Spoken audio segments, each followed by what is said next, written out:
días a todos, ¿cómo les va? Bienvenidos. Bueno, un día espectacular, 9:02, como ustedes ya saben, estamos en vivo. Está muy pero muy lindo el tiempo, la sensación térmica y la temperatura, ambas coinciden, 14 grados 2 décimas. Para mí está lindo, está nublado, pero igual está lindo porque ha dejado de llover.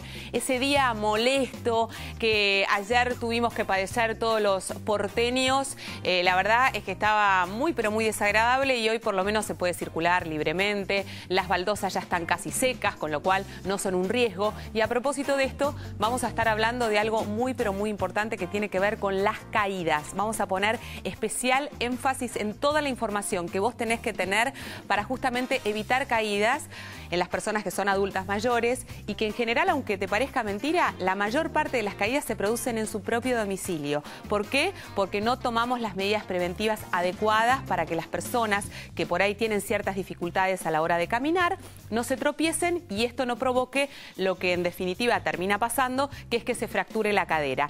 La fractura de cadera, vamos a estar hablando de esto también, implica una operación importante para una persona que en ese momento lo que menos quiere es estar internada, es estar en rehabilitación. Hay mucho de depresión y de angustia que acompaña a una recuperación de operación de cadera. Hay mucho temor y mucho miedo. Gracias a Dios en los últimos años se ha evolucionado muchísimo en este sentido. Ya no uno se queda postrado varios días o meses en la cama recuperándose, sino que después de la operación inmediatamente la persona se tiene que poner en actividad para que esta rehabilitación, esta recuperación sea mejor. Pero los especialistas nos van a dar toda la información en un ratito nada más de este tema. Vamos a estar hablando de la vacunación. Está ella hoy aquí con una muy buena noticia de salud. La doctora Carla Bisotti la vamos a escuchar en un ratito también nada más. Y vamos a estar hablando de la alimentación. La alimentación en los primeros meses, de los 6 meses al año de vida. El doctor Sinek va a tener mucha participación en esta. Vamos a discutir seguramente al respecto, pero la que tiene la verdad es la licenciada Adriana Vince, que nos va a contar o nos va a ofrecer distintas opciones de alimentación en esta etapa que nos genera tanto temor, tantas dudas, que no sabemos si lo que estamos haciendo es correcto, ni que hablar si somos primerizas. Así que no te muevas de ahí, vamos a estar conversando de esto en un ratito nada más. Les quiero recordar que está la pregunta de la semana pendiente: ¿cuántas veces por semana estás expuesto al sol? El día viernes vamos a estar hablando con un dermatólogo especialista acerca de las precauciones que tenés que tener y cuál es la relación esta con el cáncer de piel, fundamental, www.tvpublica.com.ar. Y me voy y le pregunto cómo pasó el día de su cumpleaños, doctor Sinek. Bien, la pasé muy bien. ¿Sí? ¿Estás muy contento? Bien. Intentando contestar las miles, millones no exagere, de felicitaciones, ¿pero quién te crees que sos? De los televidentes en el Facebook. Bueno, gracias. Gracias a todos muchas por hacernos gracias, sentir bien. Muchas gracias, es muy muchas importante gracias que el doctor se sienta a bien. mi abuela que me escribió, a todo. Sí, muchas gracias. Bueno, a todos los que le pagamos. El día posterior para al cumpleaños es bastante bravo, ¿no? El día de hoy. Y hoy se me nota más. Hoy se te nota más, pero se te fue la rinitis. Sí, no, estoy mejor. Estás mejor. Estoy mejor. ¿La torta? Como era una torta helada que me hicieron. ¿Una torta helada? Claro, no podía traer. Sí, una torta helada. ¿Y te gustó? Riquísima. Bueno, eso es lo más riquísima, hecha con mucho cariño, así que qué bien. Suerte. Bueno, se ve que mucho cariño a nosotros no nos tenés porque no nos has traído absolutamente nada. Si no sobró de la torta helada, podrías haber pasado por la panadería y haber traído un pedazo de torta. Prometo para y en días, el caso mío, una celíaca. Para días venideros. Punto a otra cosa, ese tema ha quedado resuelto. www.facebook.com/red de salud. Las consultas.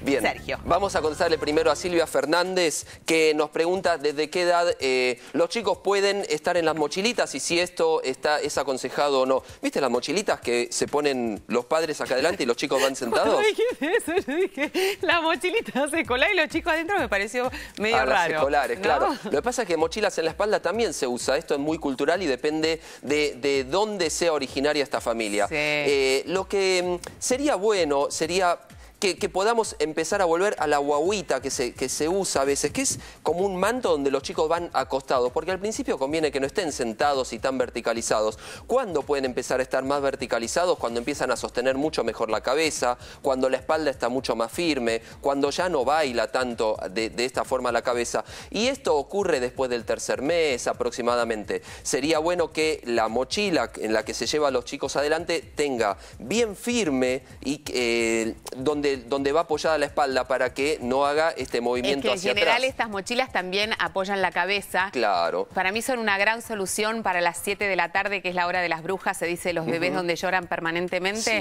Sí, Uno se los coloca en la mochilita esta y hace las actividades de la casa con los bebés encima, que sienten el corazón de la mamá y ya se quedan tranquilos. Se dice la hora de las brujas, se dice está con luna o la hora del ocaso. Y es porque generalmente en ese horario donde en teoría y en la literatura sale la luna. Sabemos que no es así, pero es así. Pero ayuda al contacto, claro, ¿no? Permite contacto. Todo lo que ayuda al contacto del bebé con sus padres es bueno. Lo de la mochila y lo de tenerlo hacia UPA, lo que permite es que uno pueda seguir haciendo sus actividades con el bebé a UPA, ya sea caminando en la casa o donde sea. Así que después del tercer mes, cuando el bebé ya está mucho más firme, cuarto mes si se quiere, quinto mes, sí ya se puede estar poner en la mochila más sentaditos, siempre y cuando no tenga ningún problema en la cadera, y llevarlo en la guaguita o en una manta o en lo que sea, o tenerlo simplemente en brazos cuando son más chicos y están más horizontalizados. Vamos a contestarle también a María Soledad Miranda.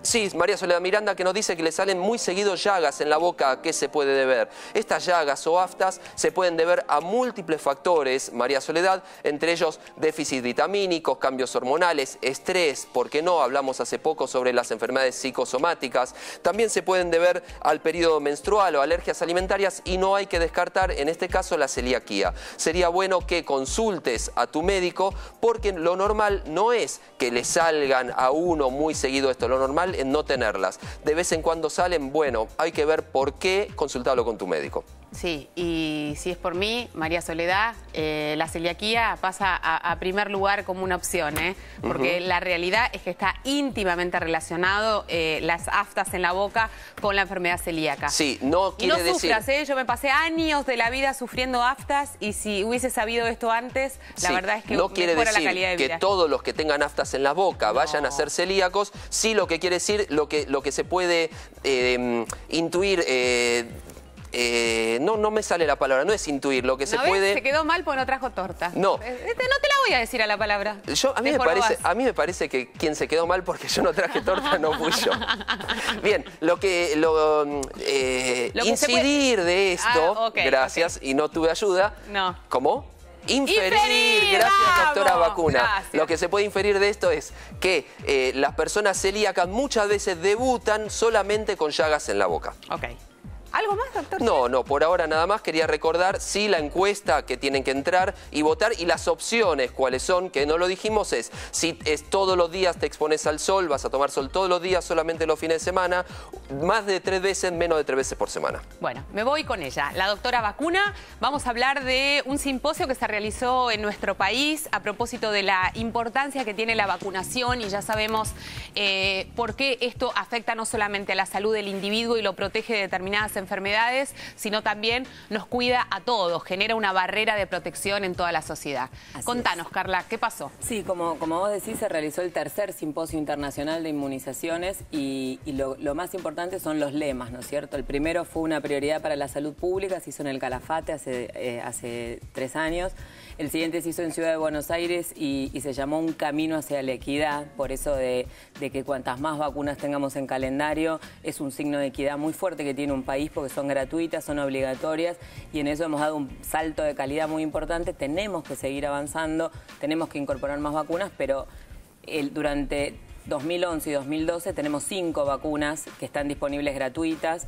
Entonces, la verdad que hemos avanzado muy fuerte, y por supuesto que siempre hay que seguir avanzando en esto. No, obvio, hay un camino todavía largo por recorrer, y imagino yo que también se generan nuevas realidades en cuanto a virus, bacterias, y entonces esto va mutando y uno tiene que mantenerse ciertamente actualizado. Muchas veces hablamos que hay enfermedades que pensamos que estaban absolutamente erradicadas y que hoy vuelven, y no sabemos por qué vuelven, pero lo cierto es que debemos de protegernos, ¿no? 100%. Las enfermedades tienen ciclos, ¿sí? Eso es muy frecuente. Digamos, la tos convulsa, que siempre charlamos, es una enfermedad que es cíclica, y ahora estamos en el ciclo de aumento de los casos. Hay muchas vacunas nuevas que se desarrollan, y hay muchas realidades diferentes en distintos países. Entonces también hay que hacer un análisis muy, muy amplio de la vacuna, la situación del país, compararlo con otras enfermedades, y definir una serie de cosas para ir incorporando vacunas al calendario que superen súper interesante de charlar. Sí. ¿Se tiene un registro de cuántas personas que viven en nuestro país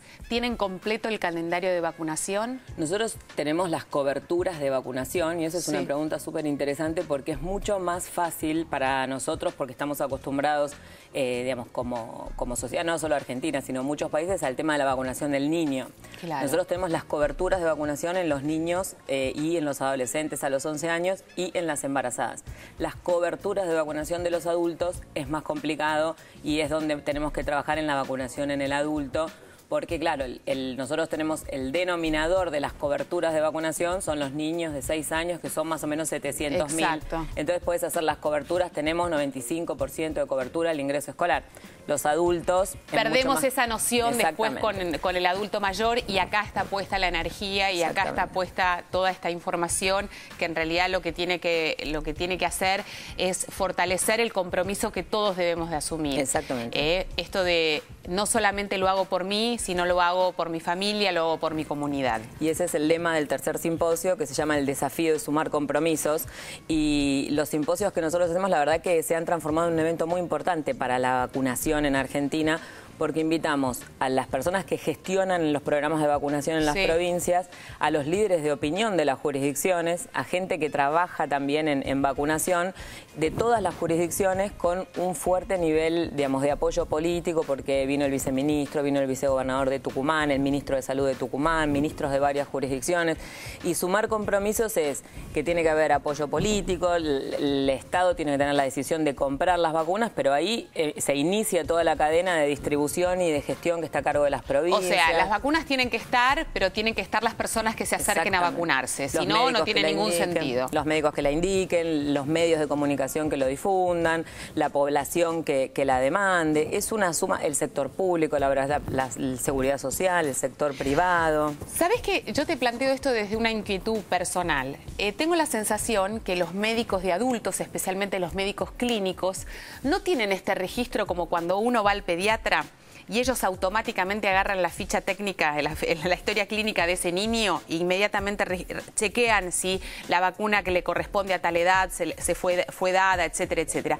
Lo cierto es que hay muchas vacunas que nosotros hemos aprendido con Carla que deben reforzarse y deben darse una dosis cada 10 años. Si nosotros hacemos una encuesta acá nomás, ninguno de nosotros tiene esa dosis hecha cada 10 años. Entonces, ¿no es también trabajo del médico 100%. hacer ese recordatorio y que cuando vamos a hacer este control médico una vez por año, como insistimos desde aquí, que es fundamental hacerlo, sea el médico el que nos chequee? Che, Dolores, ¿te vacunaste contra... no sé, contra el tétanos, por ejemplo? Además, la doble adultos que tiene difteria y tétanos, la hepatitis B, y si tenés alguna condición de riesgo, el tema del neumococo y de la neumonía, de la gripe, perdón. Ese fue uno de los temas que surgió en el simposio. Creo que ahí hay un déficit. Nosotros estamos trabajando y de hecho hemos tenido contacto, bueno, la Sociedad Argentina de Infectología es una sociedad que tiene, fundamentalmente, trabaja con niños también, pero digamos, uno de los resortes es la vacunación del adulto, la comisión de vacunas. Lo que estamos trabajando es desde el Ministerio, con las sociedades científicas, tener contacto con otras sociedades científicas que no necesariamente son de infectología, cardiología, traumatología, cirujanos, neumonólogos, diabetólogos, saber que esos pacientes que tienen alguna condición crónica, alguna enfermedad no transmisible, tienen una condición de riesgo para desencadenar su enfermedad de base, el EPOC, el asma, la hipertensión, la diabetes, tener un accidente cerebrovascular, un infarto, y son pacientes que tienen consultas periódicas, no son pacientes que no tienen contacto con el sistema de salud. Ni hablar. Entonces, es una oportunidad perdida. Nosotros, cuando vemos los pacientes que se internan en una institución cardiovascular, en una institución en adultos, por ejemplo, por un evento cardiovascular, tenían factores de riesgo y el 10% estaba vacunado contra el neumococo. Se internan por una neumonía y no estaban vacunados. Entonces, son oportunidades perdidas que decimos nosotros, y trabajar muy fuerte para difundir esta información, incorporar ese concepto en el médico, que como le hace el electrocardiograma, la placa de tórax, la espirometría o lo que fuera, le dé las vacunas, que son gratis estas vacunas. Entonces, no solamente son gratis, y me parece importante rescatar el hecho de que, más allá de que estés o tengas o no tengas un factor de riesgo. Hay vacunas que son obligatorias, que son de calendario. Digo, ya no estoy hablando ni siquiera del neumococo, si tengo EPOC, estoy hablando de vacunas que están dentro del calendario y que no se nos recuerda que nos debemos dar. Porque posiblemente vos estás pensando, tengo un lío en el trabajo, tengo otras cosas en que pensar. Tenés toda la razón del mundo. Uno no está pendiente de las vacunas que debe darse. Nosotros los médicos. Pero los médicos deberían de estar pendientes y deberían de exigir esto que insistimos desde acá sobre la tarjeta de presentación, que no solamente es el documento nacional de identidad, sino también debería ser este carnet de vacunación. Nosotros ahora vamos a sacar una alerta de tétanos, porque si yo te digo que en Argentina este año hubo 9 tétanos, te vas a sorprender. Nosotros no tenemos tétanos neonatal, gracias a Dios, porque las embarazadas se vacunan con doble adultos y eso es una enfermedad gravísima. Pero el tétanos en sí, el doctor Stecher estuvo hace unas semanas, el tétanos es una enfermedad que es muy grave, que tiene un pronóstico muy mal, tiene una mortalidad altísima. No tenemos que tener ni un caso de tétanos. Ni uno, teniendo la vacuna. Tenemos la vacuna, está distribuida. Entonces vamos a sacar una alerta de tétanos. Justamente la gente tiene sobrevacunación, porque cuando te operás te dan la antitetánica y no es la doble adulto, es la que te dan, porque el componente de difteria es muy importante también, y cuando te embarazás 3 veces en 5 años y tenés 3 doble adultos, y la realidad es que te dura 10 años, entonces hay un grupo... Te sigue durando 10 años, no es que por el hecho de tener 3 en menos de 10 años eso te va a durar más tiempo. Hay un grupo que está sobrevacunado y un grupo que está absolutamente subvacunado, que son sobre todo los mayores de 50 años que no tienen, salvo que se operen, no tienen esta vacuna. Bueno, ya que salió este tema me parece muy interesante, ¿nos recordás cuáles son estas vacunas que están dentro del calendario de vacunación obligatorias para los adultos? La vacuna que se da cada 10 años es la doble adultos, que tiene el componente difteria y el componente tétanos. La difteria no hay en Argentina por la vacuna, por supuesto, y dar la antitetánica sola es una lástima porque no es una vacuna combinada y se pierde la oportunidad de proteger contra la difteria. Está disponible y es gratuita